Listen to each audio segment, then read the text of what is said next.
Hello students, आपका स्वागत है ट्यूटर यूट्यूब चैनल पर। आइए आज का टॉपिक है ओम्स लॉ पढ़ते हैं। ओम्स लॉ क्या कहता है, आइए देखते हैं। मान लीजिए हमारे पास कंडक्टर है, किसी फिक्स्ड टेम्परेचर या कांस्टेंट टेम्परेचर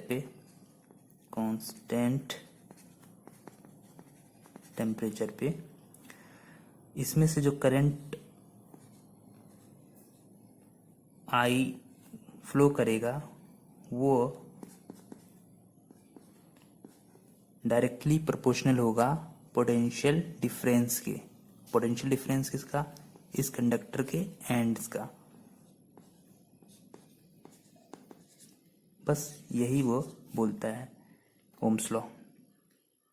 अब V directly proportional to I हो जाएगा और V इक्वल टू R हो जाएगा।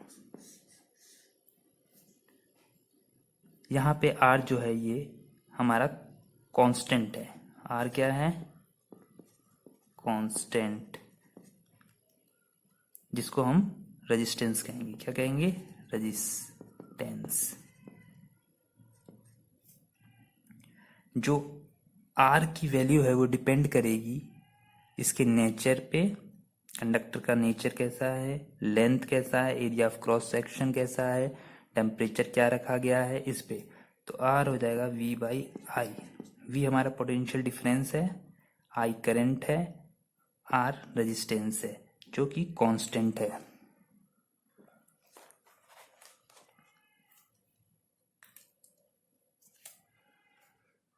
तो ये डेफिनेशन लिखा हुआ है, at constant temperature the current flowing through a conductor is directly proportional to the potential difference across its end. According to Ohm's law, I directly proportional to V, V directly proportional to I, तो V equal to IR। ये आपको याद होना चाहिए। अब electricity की ये सबसे मोस्ट इम्पॉर्टेंट टॉपिक है ओम्स लॉ। इसी पे सारे न्यूमेरिकल बनेंगे। R is a constant called resistance. R हमारा रेजिस्टेंस है। R जो है डिपेंड कर रहा है नेचर पे, लेंथ पे, एरिया ऑफ क्रॉस सेक्शन पे और टेम्परेचर जो है कंडक्टर का। R V by I, V ये सब बता दिया मैंने आपको। रेजिस्टेंस, अब रेजिस्टेंस कैसे, इसकी डेफिनेशन कैसे लिखेंगे? फॉर्मूला हमें दे रखा है, वही डेफिनेशन बन जाएगा। क्या? It is the ratio of potential difference to the current is called resistance. The ratio of potential difference applied between the ends of conductor and the current flowing through it is a constant quantity called resistance. तो इसको क्या बोलेंगे? R equal to V by I. I हो जाएगा V by R और ये I depend किस पे करेगा? फिजिक्स में अगर पता करना है किस पे डिपेंड करेगा तो फॉर्मूला अगर आपको याद है तो काम हो जाएगा। तो I जैसे लिखा है V और R पे डिपेंड करता है। तो जब current is directly proportional to potential difference, यानी ये I जो है वो डायरेक्टली प्रोपोर्शनल है V के और इन्वर्सली प्रोपोर्शनल है R के। यानी I डायरेक्टली प्रोपोर्शनल V है और I इन्वर्सली प्रोपोर्शनल 1/R है। इस पे डिपेंड करता है करंट।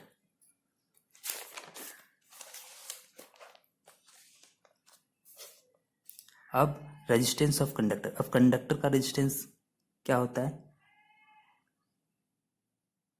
रेजिस्टेंस वह प्रॉपर्टी है जो करंट को अपोज करती है आगे बढ़ने से।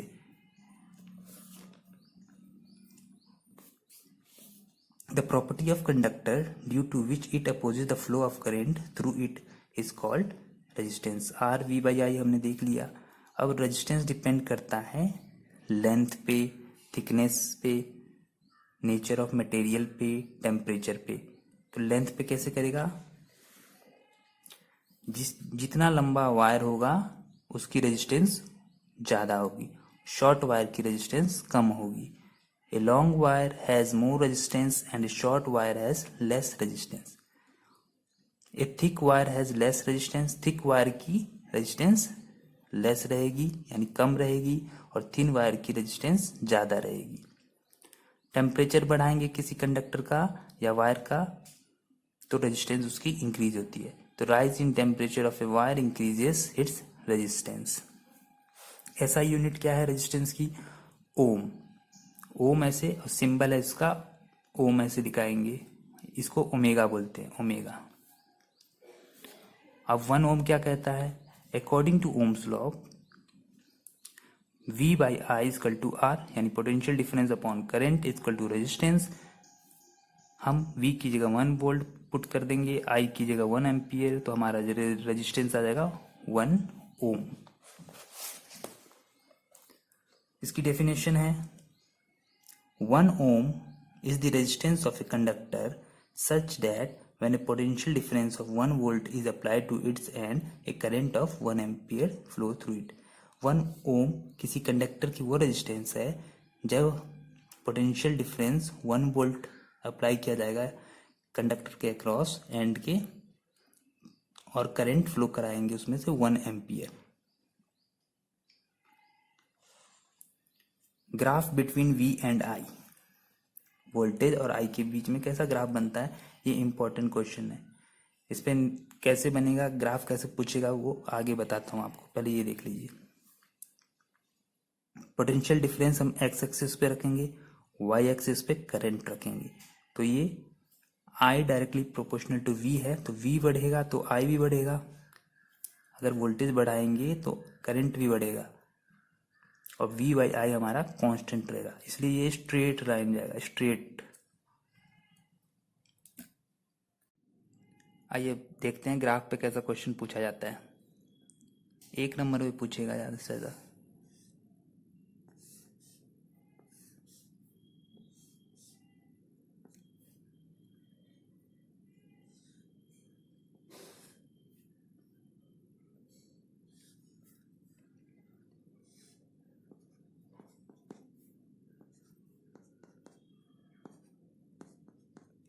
ये हो गया V, ये हो गया I।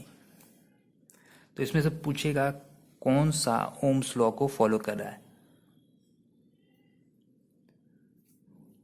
Which of the followings obeys Ohm's law. तो अभी हमने देखा कि I डायरेक्टली प्रोपोर्शनल V होता है, V बाई आई हमारा कांस्टेंट होता है, तो V बढ़ेगा I भी बढ़ेगा। यहाँ पे देखिए ये भी बढ़ रहा है, ये ग्राफ बढ़ रहा है मगर यहाँ से डाउन हो रहा है, तो ये नहीं होगा आंसर हमारा। ये बढ़ रहा है लेकिन कांस्टेंट नहीं है V बाई आई, ये गलत। ये I कांस्टेंट है एक पर्टिकुलर, V तो नहीं है, ये गलत। ये वाला हमारा फॉलो करेगा क्योंकि यहाँ V बढ़ेगा उतना ही I इधर से बढ़ेगा, फिर इतना बढ़ेगा तो I भी उतना ही बढ़ेगा, कांस्टेंट रहेगा V बाई आई। मान लीजिए जैसे ये 2, 4, 6, 8, तो ये हो जाएगा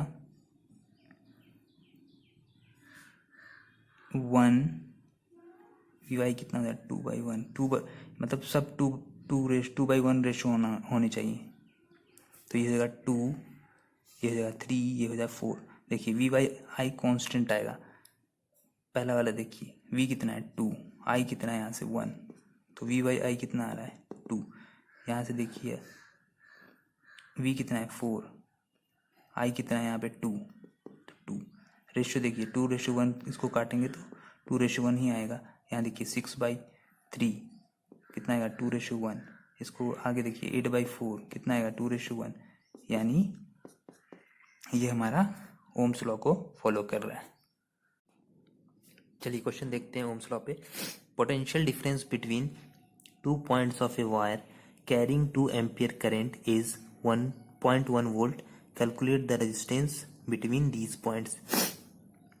तो पोटेंशियल डिफरेंस दे रखा है 2 पॉइंट, किसी वायर के 2 पॉइंट के बीच का, जिसमें करंट फ्लो कर रहा है 2 एम्पियर और उसकी वोल्टेज दे रखी है 0.1 वोल्ट। तो हमें रेजिस्टेंस बताना है। तो according to Ohm's law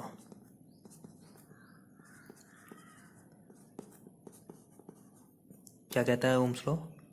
V = IR। ये फॉर्मूला याद होना चाहिए। V 0.1 है, करंट 2 एम्पियर है, R पूछा है, तो 0.1/2 और मैंने मैथ में ट्रिक बताया था कि नीचे 2 है तो मल्टीप्लाई 5 कर दो, ऊपर भी मल्टीप्लाई 5 कर दो, तो 0.5/10 आया। अब 10 को हटाएंगे तो ऊपर एक पॉइंट डेसिमल उस तरफ खिसक जाएगा, तो 0.05 ओम आंसर। अगला क्वेश्चन देखते हैं। An electric iron draws a current of 3.4 ampere from the 220 volt supply line. तो बोल रहा है कि इलेक्ट्रिक आयरन है हमारे पास, वो करंट कितना कंज्यूम कर रहा है, 3.4 एम्पियर उसके थ्रू पास हो रही है, और उसके सप्लाई लाइन मतलब 220 वोल्ट हम सप्लाई कर रहे हैं। तो पूछ रहा है what current will this electric current iron draws when the connected to. तो कितना करंट ये लेगा जब 220 की जगह 110 वोल्ट लगा देंगे। आइए देखते हैं कैसे करते हैं। पहले तो जो वैल्यू दे रखा है वो लिख लेते हैं।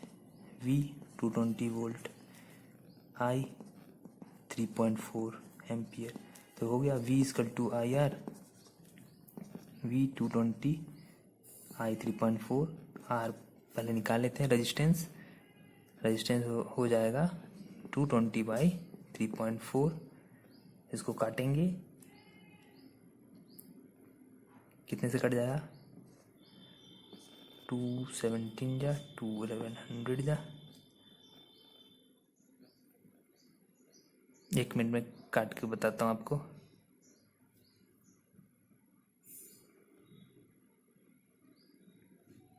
ये हो जाएगा 64.7 ओम। तो रेजिस्टेंस आ गया हमारा 64.7 ओम। अब इस वैल्यू को हम जब 110 वोल्ट सप्लाई करेंगे तो कितना करंट लेगा उसके लिए निकालते हैं। V = IR, V 110 हो जाएगा क्योंकि पूछा है 110 वोल्ट जब सप्लाई करेंगे। I पूछा हुआ है, R हमारा 64.7 ओम आ गया क्योंकि हम सेम इलेक्ट्रिक आयरन यूज़ कर रहे हैं मगर वोल्टेज डिफरेंट यूज़ कर रहे हैं। तो I कितना हो जाएगा, 110 डिवाइड बाय 64.7। तो इसको काटने पे आएगा 1.7 एम्पियर। तो इतना करंट वो ड्रॉ करेगा। आइए देखते हैं ग्राफ वाला क्वेश्चन कैसे पूछा जाता है। What would be the value of V/I ratio, यानी V/I की वैल्यू पूछिए क्या होगी when the potential difference is, जब पोटेंशियल डिफरेंस हमारा 0.8 वोल्ट होगा, 1.2 वोल्ट होगा और 1.6 वोल्ट होगा। और ये हमें ग्राफ में दे रखा है, I इधर है यानी करंट इधर है, वोल्टेज इधर है। ये ध्यान देना होगा आपको क्वेश्चन में कि वोल्ट किधर रखा है, इस साइड लिखा हुआ है कि इधर लिखा हुआ है, करंट किधर लिखा है, जरूर ध्यान देना होगा वरना आपका आंसर गलत आ जाएगा। अब यहाँ पे हमें पहले से दे रखा है कि 1.5 वोल्ट पे हमारा 0.6 करंट है और हमसे V/I पूछा। तो ओम्स लॉ क्या कहता है, V/I हमारा कांस्टेंट होना चाहिए, यही कहता है ओम्स लॉ, V/I कांस्टेंट होना चाहिए। तो यहाँ से V/I निकाल लेते हैं। V कितना है 1.5, I कितना है 0.6, 3 2 जा 3 5 जा कितना गया 2.5, कांस्टेंट कितना गया 2.5। तो 0.8 वोल्ट पे क्या होगा, तो यही तो होगा, सेम चीज़ तो होगी।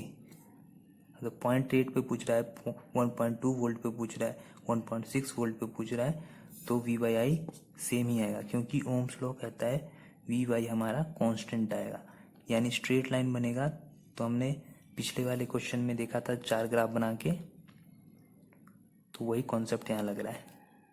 V/I हमारा कांस्टेंट आएगा, इसका ले लो चाहे इसका ले लो चाहे इसका ले लो, चाहे 0.1 एम्पियर पे ले लो, 0.2 एम्पियर पे, 0.4 एम्पियर पे, सब पे 2.5 ही V/I को आएगा।